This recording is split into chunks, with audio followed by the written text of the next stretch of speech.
Lorsque Jésus eut achevé de donner ses instructions à ses 12 disciples, il partit de là pour enseigner et prêcher dans les villes du pays.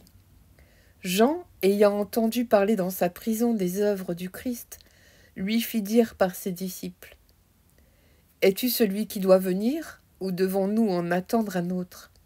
Jésus leur répondit : « Allez rapporter à Jean ce que vous entendez et ce que vous voyez.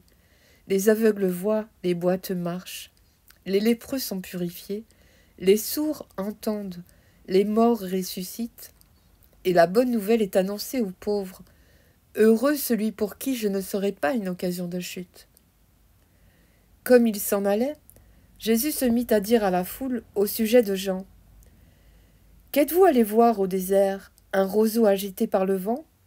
Mais qu'êtes-vous allé voir ? Un homme vêtu d'habits précieux ? Voici ceux qui portent des habits précieux sont dans les maisons des rois.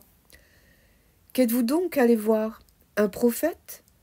Oui, vous dis-je, et plus qu'un prophète, car c'est celui dont il est écrit : Voici, j'envoie mon messager devant ta face, pour préparer ton chemin devant toi.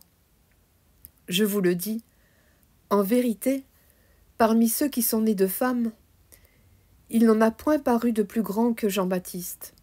Cependant, le plus petit dans le royaume des cieux est plus grand que lui.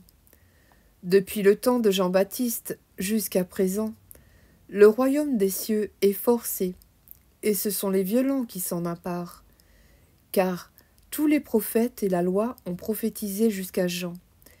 Et si vous voulez le comprendre, c'est lui qui est l'Élie qui devait venir. Que celui qui a des oreilles pour entendre, entende. À qui comparerai-je cette génération ?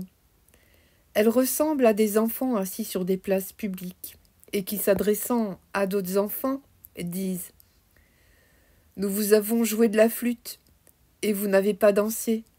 Nous avons chanté des complaintes, et vous ne vous êtes pas lamentés. Car Jean est venu ne mangeant ni ne buvant, et ils disent : Il a un démon. Le Fils de l'homme est venu, mangeant et buvant, et ils disent : C'est un mangeur et un buveur, un ami des publicains et des gens de mauvaise vie.